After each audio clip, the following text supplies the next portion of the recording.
Our coaching interviews continue, and we've got quarterbacks coach Josh McCown. Minicamp's wrapping up. We've got a non-sunny day for you. Yeah. A little bit nicer than that Texas heat you're used to. So you've got your first coaching season under your belt. What was it like?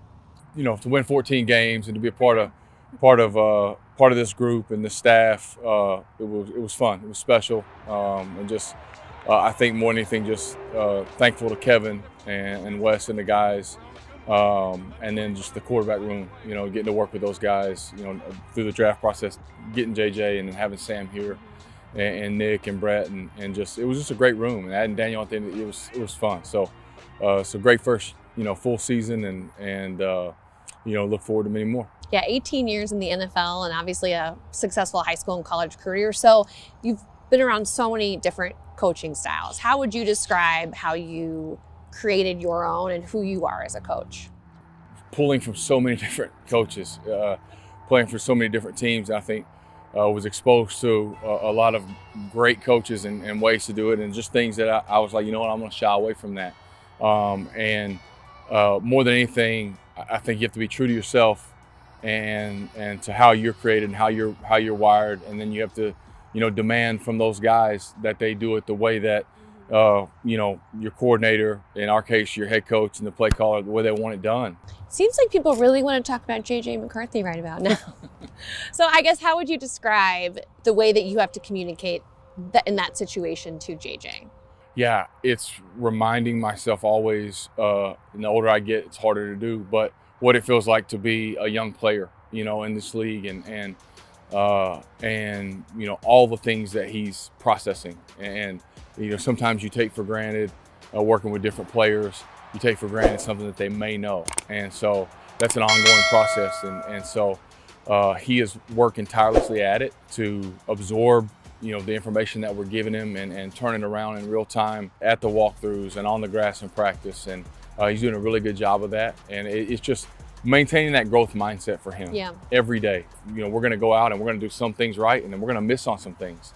And we got to grow from those things. And so that's the journey of every young player in this league. And I enjoy being a part of that. That was what I enjoyed towards the back end of my career, and now coaching as well.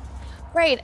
JJ's in a unique situation. He had to miss his rookie season due to the injury, but was still in the room, still doing everything he needed to be ready for this moment.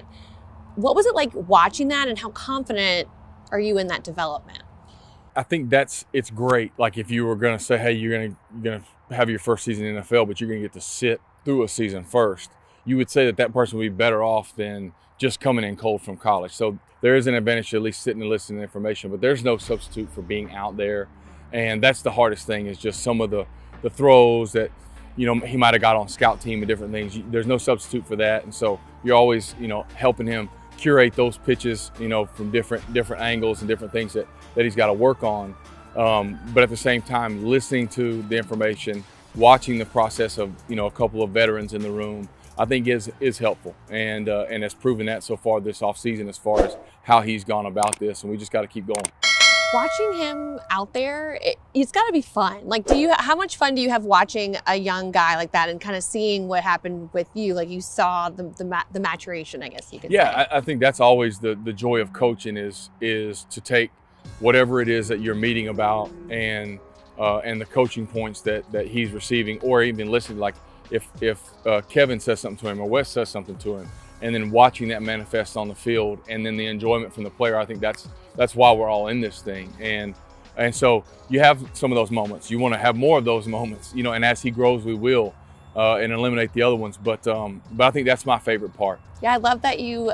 The analogy was the pitches, making sure he has different pitches in his. I haven't really heard that too often. I mean, is that something that you kind of use as a tool? Well, I think that's the separator, right? I believe in Major League Baseball, the guys that are starters and elite pitchers are guys that can throw more than one pitch. You have to develop a second or third pitch, and for us, it's kind of the same thing in the sense of he's got a live arm. He can get on the ball and really rip it when he wants to. And it's just developing the other throws that are needed in NFL football, whether it's layering a ball here or there, touching up a go ball, different things like that. When you don't get to practice your rookie year, some of those things you miss out on. But he, like I said, he's working his tail off to make up time, and we're coaching him hard on it. So we'll get him there. He's committed to working on that.